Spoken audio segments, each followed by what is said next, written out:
Bismillahirrahmanirrahim. Sinar mentari menyilang mata, pedih di mata cuba ditahan.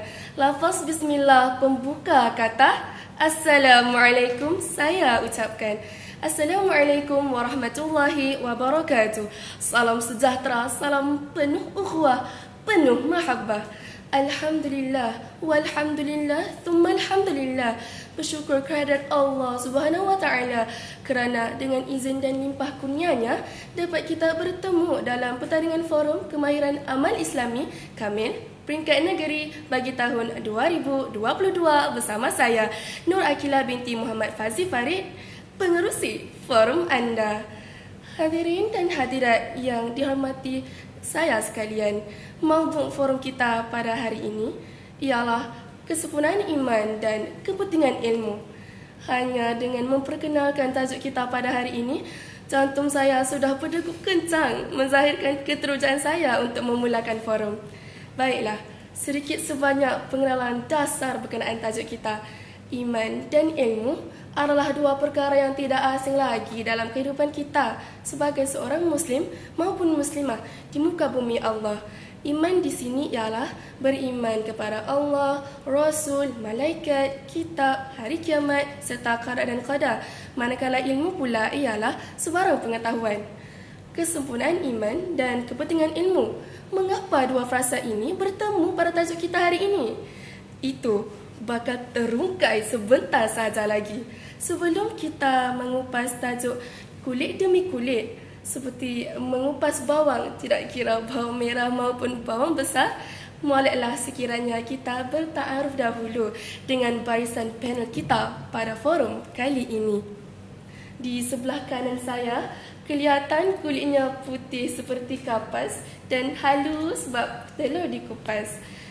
Ahli panel kita yang pertama, Saudari Sufiatul Rehanah binti Muhammad Shahlan. Apa khabar saudari? Khabar baik saudari.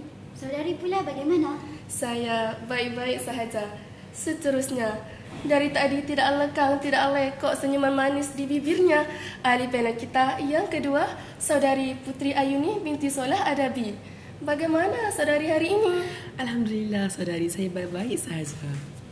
Dan di hujung sana, kelihatan pendiam, pemalu, namun jangan terberdaya dengannya kerana diam-diam ubi berisi. Ahli panel kita yang ketiga, Saudari Nur Azwa Syahada binti Gani. Apa khabar saudari? Khabar baik, alhamdulillah. Sidang penonton yang bersemangat pada hari ini. Sidang penonton yang bersemangat pada hari ini. Sebagai mukadimah penuh hikmah, saya ingin mengajukan soalan pertama saya kepada ahli panel yang pertama. Baiklah, Saudari Sufia, iman dan ilmu? Apabila saya mendengar perkataan iman ini, teringat saya kepada satu lagu daripada kumpulan nasyid Raihan yang liriknya berbunyi begini. Iman adalah mutiara di dalam hati manusia yang meyakini Allah Maha Esa, Maha Kuasa. Tanpamu iman. Saya rasa cukup sampai di sini sahaja saudari. Maafkan saya saudari, saya melebih-lebih pula. Ini sebenarnya lagu kegemaran saya. Baiklah, kita teruskan forum kita pada hari ini. Saudari Sufia, apakah takrif, definisi iman dan ilmu serta apakah berkaitan di antara kesempurnaan iman dan kepentingan ilmu? Dipersilakan saudari. Bismillahirrahmanirrahim. Assalamualaikum warahmatullahi ta'ala wabarakatuh. Terlebih dahulu, saya ingin mengucapkan jutaan terima kasih kepada saudari pengerusi majlis kerana sudi menjemput saya untuk berbicara dalam majlis forum kita pada hari ini. InsyaAllah, saya akan membawa anda semua menelusuri definisi tajuk kita pada hari ini. Seterusnya, merungkaikan apakah sebenarnya perkaitan antara kesempurnaan iman dan kepentingan ilmu. Iman adalah sebuah keyakinan dan kepercayaan kepada seorang hamba kepada Sang Penciptanya. Secara istilah, iman membawa maksud keyakinan yang diyakini oleh hati, dibenarkan dengan lisan dan diamalkan dengan perbuatan. Manakala ilmu pula ditakrifkan sebagai pengetahuan dan kepandaian tentang sesuatu bidang yang disusun secara bersistem menurut kaedah dan metod tertentu yang dapat digunakan untuk menerangkan sesuatu perkara tentang bidang ilmu tersebut. Hadirin dan hadirat sekalian, tidak dapat tidak untuk memasuki Islam secara keseluruhannya haruslah dengan ilmu. Menurut hadis riwayat Ibnu Majah, talabul ilmi fardhatun ala kulli muslim. Maksudnya, menuntut ilmu adalah difardukan ke atas setiap muslim. Saya pasti anda semua tertanya-tanya mengapakah kita semua difardukan untuk menuntut ilmu. Hal ini demikian kerana menuntut ilmu merupakan medium untuk kita mendekatkan lagi diri kita dengan Allah Subhanahu Wa Taala. Dengan adanya ilmu pengetahuan, manusia dapat menjalankan ibadah dengan sempurna, sama ada ibadah umum maupun ibadah khusus. Seterusnya, menjadikan kita khalifah Allah yang beriman lagi bertakwa kepadanya. Tanpa ilmu pengetahuan, seseorang hamba tidak dapat melakukan ibadahnya dengan sempurna. Ketinggian martabat ahli ilmu berbanding ahli ibadah turut memberi gambaran yang jelas bahawa amal ibadah akan menjadi sia-sia sekiranya dilaksanakan tanpa ilmu pengetahuan. Oleh itu, ketahuilah bahawa ilmu pengetahuan memainkan peranan yang sangat besar terhadap tahap keimanan seseorang. Sekian, itu sahaja daripada saya. Berbalik kepada saudari pengerusi majlis. Terima kasih saudari Sufia atas definisi begitu utuh lagi berisi sebentar tadi. Iman ialah kepercayaan, ilmu ialah pengetahuan, dan tanpa ilmu, bagaimana kita boleh beriman? Baiklah, mari kita melebarkan sayap perbincangan dengan soalan saya yang seterusnya untuk ahli panel yang kedua, saudari Ayuni. Baiklah, saudari Ayuni, pada pandangan saudari, adakah iman kita dipengaruhi oleh tahap ilmu seseorang? Baiklah, saudari, dipersilakan. Terima kasih saudari. Bismillahirrahmanirrahim. Assalamualaikum warahmatullahi taala wabarakatuh. Hadirin dan hadirat sekalian, sudah pasti lagi jelaslah bahawa tahap keimanan seseorang itu bergantung kepada ilmu yang dimilikinya. Seperti contoh, jika kita bandingkan diri kita dengan para alim ulama, sudah jelas nyata dan terang bukan perbezaannya. Perbezaan dari sudut ilmu pengetahuannya, malah perbezaan dari sudut ketakwaan kepada Allah Subhanahu Wa Taala. Antara perkara lain yang boleh dijadikan sebagai tamsil kita pada hari ini ialah gaya hidup Ustaz Muhammad bin Abdullah Al-Amin. Beliau merupakan seorang pendakwah serta seorang penyelam yang sangat profesional. Jika kita ingin berkata tentang penyelam dengan tajuk kita pada hari ini, sudah pasti bahawa penyelam-penyelam ini telah menemui beribuan spesies hidupan yang masih kita belum temui. Sebenarnya hal ini dapat meningkatkan lagi keimanan mereka kepada Sang Pencipta. Ilmu pengetahuan yang mengandungi tanda-tanda kebesaran, kewujudan dan keagungan Allah di dalam kehidupan ini dapat memberikan ruh kepada ilmu serta dapat meningkatkan lagi keimanan dan amal sahih, iaitu hubungan kerohanian kepada Allah dan Rasulnya yang dapat melahirkan sifat ketakwaan dalam peribadi seorang ilmuwan. Merujuk kepada ayat 208 surah Al-Baqarah, Muslim kafah ialah seorang Muslim yang sentiasa mengikuti jejak langkah Rasulullah dalam setiap perkara kehidupannya. Sidang hadirin sekalian, matlamat pendidikan adalah untuk melahirkan insan yang baik dan sempurna.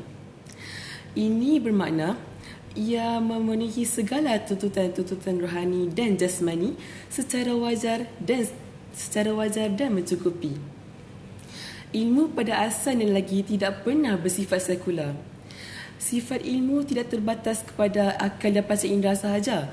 Malah, ilmu yang dipamerkan oleh Allah Subhanahu Wa Taala kepada kita sangat-sangat luas. Inilah yang melambangkan lagi kebesaran Allah Subhanahu Wa Taala dengan wujudnya konsep integratif dalam pendidikan.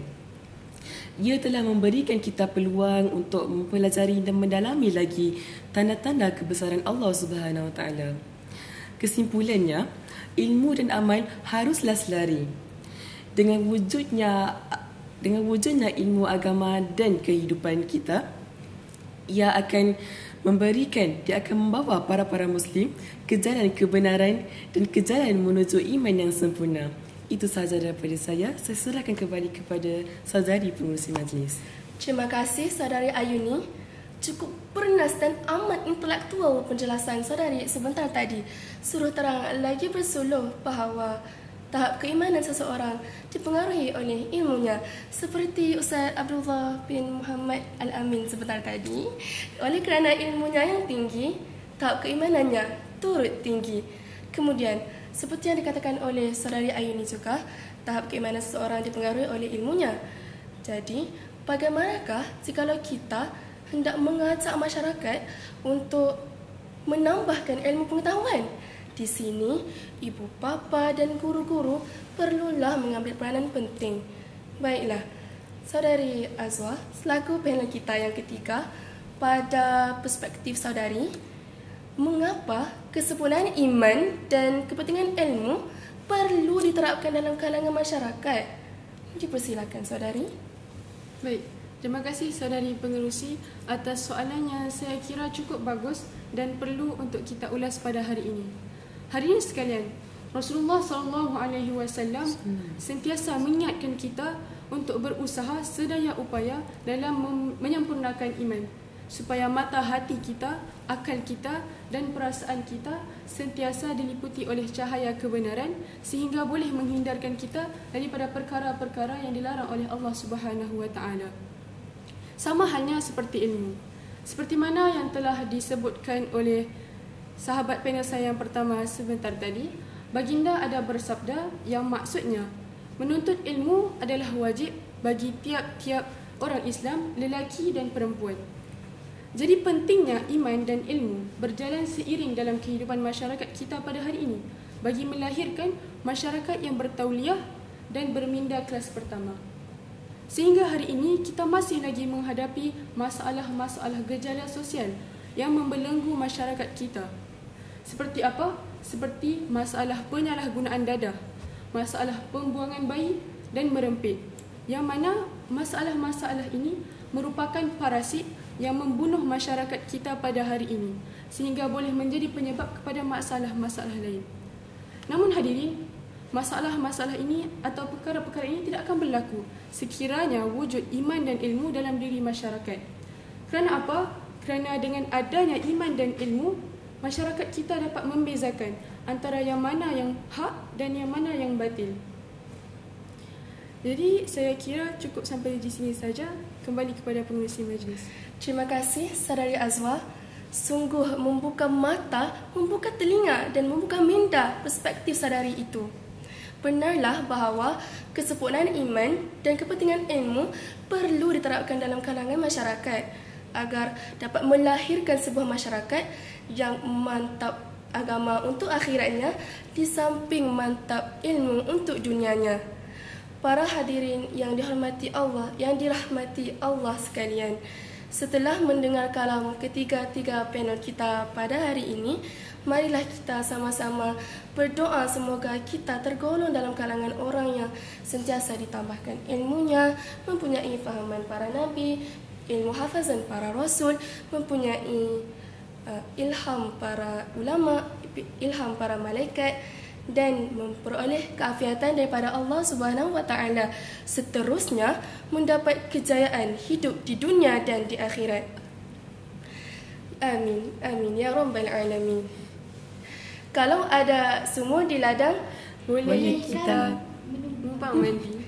kalau ada umur yang panjang, Boleh kita berjumpa lagi. Sekian, itu sahaja daripada kami. Wabillahi taufiq wal hidayah. Wassalamualaikum warahmatullahi wabarakatuh.